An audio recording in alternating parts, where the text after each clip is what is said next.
जय श्री कृष्ण, राधे राधे। आज अपन समरूप त्रिभुज के बारे में पढ़ी थी अगली कक्षा। आज कौन सी कक्षा पढ़ेंगे अपन? आज समरूप त्रिभुज पर आधारित एक क्वेश्चन करेंगे जो अपन 11.2 का उदाहरण नंबर 2 है, जो मोस्ट इंपोर्टेंट है, मोस्ट क्वेश्चन है, जो ये आपके सामने है। देखो क्वेश्चन, इसका हल अब अपन करेंगे। पहले एक बार क्वेश्चन को पढ़िए आप। दिए गए आकृति में, आकृति आपके पास दी गई होगी, उस आकृति में DE के समांतर, ये DE है, इसके समांतर BC दिया हुआ है। यदि AD का मान x है, AD का मान x है और DB का मान x - 2 है, AE का मान x + 2 है और EC बराबर x - 1 है, तो आपको x का मान ज्ञात कीजिए। देखो साथियों, इसका जो भी मान है मैं लिख रहा हूं, इसमें चित्र में देख के फिर करना है आपको। तो DE के समांतर BC, इसका मतलब DE के समांतर BC है, मैं बराबर के लिए नहीं बोल रहा हूं, BC इसके समांतर है। AD बराबर कितना है? x। इसका मतलब AD कितना आपके पास, ये AD है जो आपके पास x है, कितना है? x। इसके बाद देखो आप DB कितना है? x - 2। DB ये रहा, यहां से x - 2 इसका मान है, ठीक। इसके बाद देखिए जैसे AE कितना आपके पास? x + 2। AE इसमें चित्र में देखो आप, ये है आपके पास x + 2, ये लिख दिया मैंने x + 2। फिर इसके बाद में आपके पास EC कितना है? EC आपके पास x - 1, EC ये है x - 1। साथियों मैंने जो भी मान दे रखे हैं वो लिख दिए।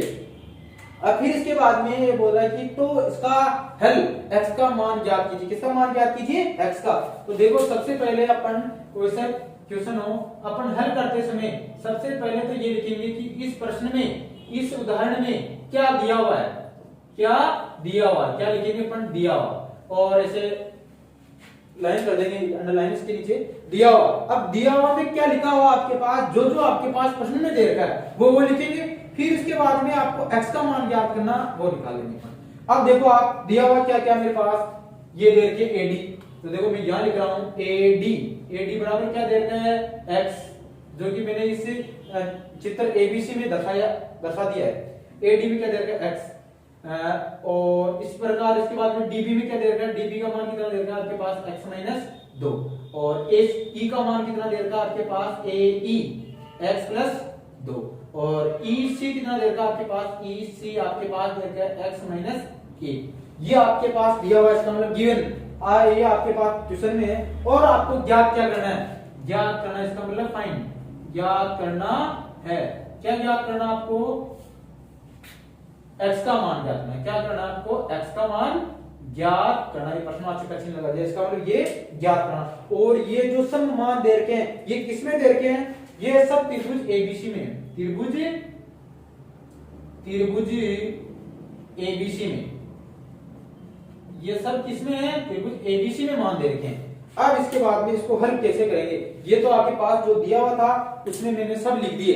अब दिया हुआ के बाद में आप कैसे हल करेंगे? इसको हल कैसे करेंगे? देखो, आपने आधारभूत समानुपातिक प्रमेय पढ़ी थी, आपने थेल्स प्रमेय, उसका नाम, दूसरा नाम थेल्स प्रमेय। कभी कभी क्वेश्चन आ जाता है कि थेल्स प्रमेय लिखते हुए उनका थेल्स प्रमेय का कथन लिखकर हल कीजिए। तो थेल्स और समानुपातिक प्रमेय क्या होती है? एक ही होती है। समानुपातिक प्रमेय का नाम, दूसरा नाम क्या है? थेल्स प्रमेय। तो आज अपन इस थेल्स प्रमेय पर आधारित ये क्वेश्चन है, इसको हल करेंगे। तो देखो आप इसका हल कैसे करेंगे? देखो, त्रिभुज ABC में, त्रिभुज ABC में, त्रिभुज ABC में। अब त्रिभुज ABC में क्या क्या दे रखा है आपके पास? क्या दे रखा है? DE के समांतर क्या दे रखा है? BC दे रखा है। आप इस जगह दिया हुआ भी लिख सकते हो, क्या लिख सकते हैं? DE के समांतर क्या दे रखा है? BC, ठीक। अब इसके बाद में आपको थेल्स प्रमेय पर क्वेश्चन है, इसका मतलब थेल्स प्रमेय का उपयोग करेंगे। थेल्स प्रमेय में क्या होता है? समरूप बताते हैं, और उसमें क्या होते हैं? अनुपात होते हैं, जो क्या होते हैं? बराबर होते हैं। जैसे मैं कहूं कि AD के अनुपात में, AD इसके अनुपात में क्या लिख सकते हैं? DB लिख सकते हैं, ठीक। फिर इसी प्रकार AE के अनुपात में क्या लिख सकते हैं अपन? EC लिख सकते हैं, ये लिख दिया अपन। और यहाँ कारण लिखेंगे अपन, उस कारण में, कारण इंपोर्टेंट है, उस कारण में लिखेंगे अपन साथियों थेल्स प्रमेय, थेल्स प्रमेय, थेल्स प्रमेय, या फिर उसको क्या लिखेंगे? आधारभूत आधारभूत समानुपातिक प्रमेय, ये दोनों एक ही बात है, ये लिखेंगे अपन उसका कार्य। फिर इसके बाद में क्या करेंगे, इनके मान रख देंगे इसमें। देखो मान रखेंगे तो एडी का मान कितना आपके पास x, तो ये x लिख दिया। डीबी का मान कितना आपके पास x माइनस 2 था, x माइनस 2 लिख दिया। फिर इसके बाद में ये बराबर तो बराबर लिख दिया। ए ई का मान कितना, ए ई का मान है x प्लस 2, x प्लस 2 लिख दिया। और फिर इसके बाद देखो ईसी का मान कितना आपके पास साथियों, ईसी का मान इसमें से देखिए x माइनस 1, x माइनस 1। आपके पास जो भी मान दे रखे थे वो मैंने लिख दिए। देखो ए डी का मान x और डी बी का मान x माइनस 2 बराबर ए ई का मान x प्लस 2, ईसी का मान x माइनस 1। साथियों इसको ध्यान से देखना आप। इसको अब आगे हल करेंगे। आगे कैसे हल करेंगे, देखो इनको वज्र गुणा करके, तिरछा गुणा करके, कैची गुणा करके हल करना। हल करके आपको क्या लाना है, x का मान लाना क्या है, x का मान। मेरा इस प्रश्न में उद्देश्य क्या है, x का मान क्या करना। तो देखो मैं वज्र गुणा कर रहा हूं। वज्र गुणा मतलब तिरछा गुणा, ये तो इससे गुणा हो जाएगा, देखो ये तो इससे गुणा हो जाएगा और ये इससे गुणा हो जाएगा, दोनों गुणा हो जाएंगे। तो देखो x प्लस 2 को x प्लस 2 से गुणा किया मैंने, x प्लस 2 को x plus x minus 2 sorry, या x माइनस 2 है तो x माइनस 2 और x प्लस 2। फिर ये बराबर x को किससे गुणा कर देंगे, x को x माइनस 1 से गुणा करेंगे। क्या वज्र गुणा हो गया क्या, देखिए आप x माइनस 2 को x प्लस 2 से गुणा कर दिया, x को x माइनस 1 से गुणा कर दिया, ठीक है। अब इसके बाद देखिए आपको पता चल रहा होगा ये a माइनस b है, ये a प्लस b है। इसका मतलब a प्लस b और a माइनस b का सूत्र क्या होता है, a square plus b square बनता है इस समीकरण से। a का मान, a का रोल क्या है, a किसका रोल कर रहा है, x, और b का रोल कौन कर रहा है, 2। a का रोल क्या कर रहा है, x, b का रोल क्या कर रहा है, 2। इसका मतलब a माइनस b हो गया, a प्लस b हो गया।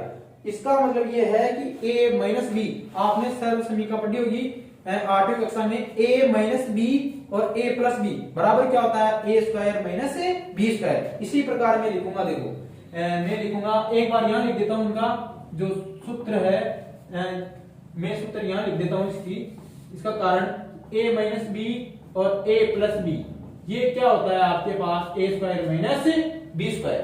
अब देखिए आप इसकी जगह मैं ऐसे लिखूंगा, इसमें ध्यान से देखना कि a minus b, a minus b, इसका a का मान कितना है x, a की जगह अपन क्या लिखेंगे, इसकी जगह a स्क्वायर, इसका मतलब a की जगह a का मान क्या है, x का स्क्वायर हो जाएगा, ये x स्क्वायर हो गया, ठीक। फिर इसके बाद माइनस, तो माइनस b का स्क्वायर, b का मतलब कितना है, 2 का स्क्वायर कितना होता है, 4, 2 का स्क्वायर कितना होता है, 4, a square minus b square हो गया। फिर इसके बाद ये हो गया इसका हल, x माइनस 2 x प्लस 2 का हल हो बराबर। फिर ये ऐसा आ जाएगा x माइनस 1। बात समझ में आई नहीं है आपके, आगे होगी मेरे साथ समझ में, क्योंकि मैं बिल्कुल हर स्टेप समझा रहा हूं आपको, बिल्कुल छोटे बच्चों को पढ़ाते हैं वैसे। x minus 2 x plus 2 a minus b a plus b, इसका होल स्क्वायर को लेंगे क्या आएगा, a square minus b square, ठीक है। इसके बाद में आगे देखिए, यहाँ मैं आगे करवा रहा हूं, इधर देखिए ध्यान से आप देखो, इधर आप x स्क्वायर माइनस 4 आया था, x स्क्वायर माइनस 4 आ गया। फिर इसके बाद में क्या करेंगे अपन, बराबर, तो ये बराबर, एक बार मैं स्टेप को ऐसे कैसे लिख देता हूं, x minus 1, x square minus 4 ऐसे कैसे लिखेंगे, बराबर, x को x से गुणा किया तो x स्क्वायर हो जाएगा, क्यों, क्योंकि गुणा में घात क्या होती है, जुड़ती है, x स्क्वायर माइनस x को x से गुणा करेंगे तो माइनस x आएगा, माइनस 1 को x से गुणा करेंगे तो माइनस x। अब ये देखिए आपको किसका मान ज्ञात करना है, x का, तो इसका मतलब x वाले सब पदों को एक तरफ ले लो, मतलब चर को एक तरफ ले लो, अचर को एक तरफ ले लो। तो देखो इधर, या फिर ऐसे जो कट रहा है उसको काट देंगे, जैसे आपके इसमें कट रहा है, देखो सीधा कट रहा है, ये x स्क्वायर से x स्क्वायर कटेगा, क्योंकि जो भी समीकरण में बराबर के बाद में बराबर के बाएं पक्ष और दाएं पक्ष दोनों पक्षों में अगर संख्या समान है, मतलब संख्या समान है, चर पद समान है या अचर पद समान है तो कट जाएगा, ये काट दिया मैंने। क्या बचा इधर, माइनस 4 बराबर माइनस x बचा। अब देखो इधर फिर और इसके बाद में क्या हो रहा है, ये कट गया, देखो माइनस से माइनस, इसका मतलब x बराबर कितना आ गया, 4। अतः अपन ये भी लिख सकते हैं x बराबर 4, इसको ऐसा भी लिखा जा सकता है। लेकिन साथियों इसमें आपको एक ध्यान रखनी है, जो आपके मोस्ट इंपोर्टेंट है, क्योंकि उससे नंबर नहीं कटेंगे, आपको यहाँ प्रयोग करना है किसका, या के चिन्हों का करना है, किसके चिन्हों का करना है, या के चिन्हों का। इसका मतलब ये x का मान आपके पास आ गया। तो इधर देखिए आप इसके बाद में कि